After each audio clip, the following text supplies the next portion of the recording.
Cinemation Camera adalah tools kamera dari Unity untuk membuat kamera di Unity lebih powerful untuk berbagai keperluan seperti sinematik maupun kamera interaktif, dan itu semua hampir tanpa coding. Kita langsung mulai dengan project kosong basic dari Unity, di mana tentunya kita akan mulai mengimport Cinemation Camera dari Package Manager. Kita ke Unity Registry, kita cari Cinemation, install, juga sekalian install dengan samplesnya, 2D, 3D, input system samples. Setelah semuanya sudah keimport, kita akan langsung bikin scene kita dengan menggunakan aset yang sudah disediakan oleh Cinemation itu.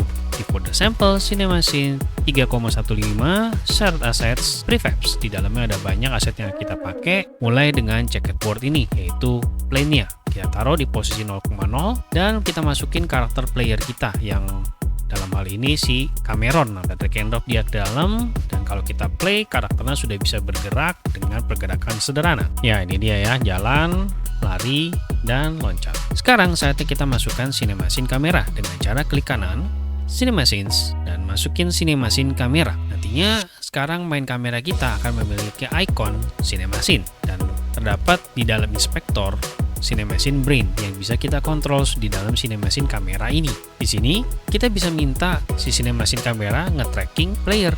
Kita drag and drop aja player ke dalam sini dan memulai settingan yang biasanya akan lebih banyak kita lakukan di dalam procedural komponen. Mulai kita dengan rotation control, dari none kita ganti ke rotation composer, dan ketika kita memilih rotation composer akan muncul komponen baru yaitu Cinemation rotation composer, di mana bisa kita atur di dalam sini. Tapi tanpa kita rubah-rubah, kita bisa kok langsung play begitu aja. Dan sekarang seperti layaknya kamera CCTV, dia akan ngikutin sesuai dengan target player yang kita arahin tadi. Kita matikan. Kita mau nyalain ini dulu, save during play. Pastikan ini kecentang, karena ini maksudnya ketika kita lagi mencoba memposisikan kamera pada saat lagi play mode, itu tetap bisa ke save. Jadi pastikan ini kecentang, karena kita mau mencoba memposisikannya ya, karena tadi kelihatannya kurang dekat. Jadi kayak pertama kameranya itu kalau kita lihat masih agak jauh, boleh kita geser deketin kayak gini. Lalu titik kuning ini bisa kita geser dengan mengganti offset pada Cinemation rotation composer. Di dalam target offsetnya XYZ ini bisa kita atur. Ini memang target trackingnya adalah di Y ya. Kita arahin, kalau kita geser, kelihatan kotak kuningnya bergeser. Ini dalam hal ini saya mencoba mengarahkan kepala ya. Saya coba deketin lagi, dan ini bisa kita coba lihat sekarang dia geser ngikutin kepalanya, kotak kuningnya. Dan ketika kita matikan playnya, akan ada save change in play mode. Ini yang dimaksud tadi yang sudah kita centang, save during play. Kita keep aja karena tadi memang kita melakukan perubahan. Sekali lagi kita coba play. Yang menarik di sini adalah bagian dead zone. Kalau dead zone kita centang, sekarang ada kotak tidak berwarna biru dan kotak area berwarna biru. Ini maksudnya ketika nanti si kotak kuningnya keluar ke area biru, barulah kamera itu berputar. Jadi kalau dia masih di dalam area yang kita tentuin, dia nggak berputar. Nah, baru berputar ketika memang kotaknya keluar dari area dead zone yang dimaksud.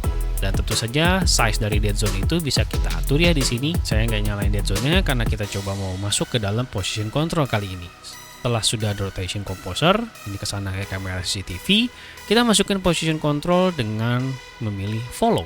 Follow ini seperti namanya, jadi kalau tadi menjadi kamera CCTV, sekarang dia akan ngikutin dari posisi yang kita tentuin. Dalam hal ini defaultnya 0,0 dan muncullah Cinemation follow sekarang. Karena ini 0,0 pas banget di plane-nya hampir nggak kelihatan kayak kertas. Cuma kita coba naikin follow offsetnya dari Y-nya 0, kita naikin sesuai dengan keperluan kalian. Mungkin 2 di sini, 3 lah mungkin supaya lebih tinggi lagi. Dan dari situ kita kalau coba play, ya sesuai yang kita harapkan, kameranya akan follow juga termasuk rotasi jika diperlukan. Sekarang kalau misalkan kita ganti binding mode-nya bukan workspace tapi kita ke dalam lock target, yang artinya dia berusaha memosisikan kamera kepada menghadap kemana playernya. Nah, tapi kalau kita lihat ini dia gesernya terlalu cepat ya. Kadang-kadang kalau kayak gini bisa bikin pemainnya pusing karena terlalu cepat gerakannya. Ya Allah, peningnya. Maka ada baiknya kita menggunakan angka damping. Damping ini akan membuat pergerakan rotation maupun posisinya itu menjadi lebih smooth. Di sini karena tadi yang terjadi ada rotasi, sebenarnya kita hanya perlu melakukan damping pada rotation. Kita ganti nilainya lebih tinggi jadi 5, 5, 5. Dari sini kalau kita lihat Nah, jadi dia agak lebih santai ya ngikutinnya. Memang jadi kelihatannya kayak ngikutin secara pelan-pelan. Nah, sesuai dengan kalian kebutuhannya, angkanya maunya berapa. Intinya dia mencoba supaya tetap kameranya itu ngadepnya sama seperti kayak player kita menghadap kemana. Sekian tutorial dasar tentang CinemaSync kamera. Thank you for watching. Keep learning. Sampai jumpa di tutorial berikutnya.